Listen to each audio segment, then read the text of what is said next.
Hi, Stephen King here, and I'm going to read to you from a novel that's coming out in September.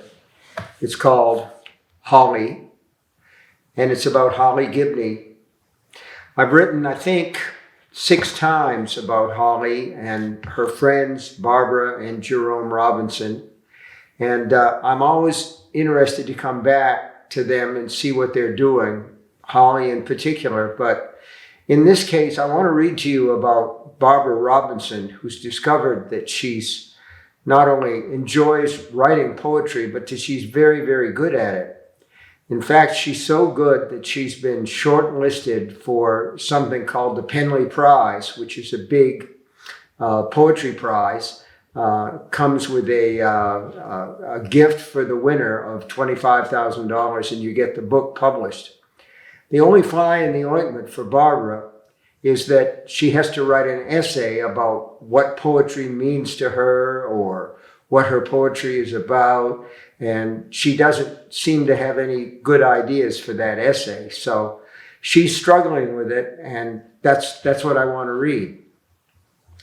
While Holly is smoking in the parking lot of the Sugar Heights Boutique shopping mart, Barbara Robinson is staring uselessly into space. She shut off all the notifications on her computer and phone, allowing only calls from her parents and Jerome to ring through. Those little red check me out circles by the text and mail icons are too tempting. The Penley Prize essay, a requirement for the 5 finalists, has to be in the mail by the end of the month, and that's only 4 days away. Make it 3, actually. She wants to take her essay to the post office on Friday and make absolutely sure of that postmark. Being eliminated because of a technicality after all this would be crazy making. So she bends to the work. Poetry is important to me because horrible, like the first line of a middle school book report, delete. Poetry matters because worse, delete. My reason for delete. Barbara shuts off her computer, spends some more time staring into space, then gets up from her desk and shucks off her jeans. She pulls on a pair of shorts, adds a sleeveless tee, ties back her hair in a sloppy ponytail, and goes running. It's too hot to run. The temperature's got to be topping 90, but it's all she can think of to do. She circles the block, and it's a long one. By the time she gets back to the house where she will live with her parents only until she starts college and begins another life, she's sweating and gasping for breath. Nevertheless, she goes around the block again. Mrs. Caltrop, who's watering her flowers under an enormous sun hat, looks at her like she's crazy. Probably she is. In front of her computer, looking at the blank screen and the flashing cursor that seemed to mock her, she felt frustrated and, face it, scared, because Olivia refuses to help, because her mind was as blank as the screen. But now, running full out with sweat darkening her shirt and trickling down the sides of her face like extravagant tears, she realizes what was beneath the fright and frustration. She's angry. She feels fucking toyed with, made to jump through hoops like a circus dog. Back in the house, for the time being all hers with her mother and father at their respective jobs, she takes the stairs 2 at a time, leaves a path of her clothes in the hallway on her way to the bathroom, then gets in the shower with the handle turned all the way to C. She lets out a scream and clutches herself. She sticks her throbbing face in the cold spray and screams again. It feels good to scream, as she learned on that day 2 months ago when she did it with Marie Duchamp. So she does it a 3rd time. She gets out of the shower shivering and covered with goosebumps, but feeling better, clearer. She towels up and down until her skin is glowing, then goes back to her room, picking up her clothes on the way.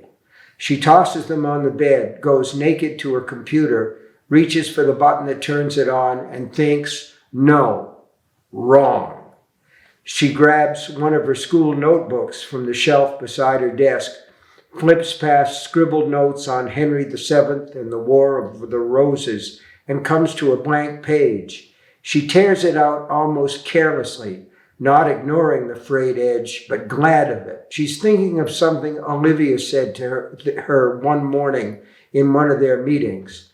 She told Barbara it came from a Spanish writer named Juan Ramon Jimenez, but she, Olivia, first heard it from Jorge Castro. She said Jorge claimed it was the cornerstone of everything he ever wrote or hoped to write. If they give you lined paper, write the other way. Barbara does that now, writing her essay quickly across the blue ruled lines. According to the Penley requirements, it is not to exceed 500 words. Barbara's is much shorter than that.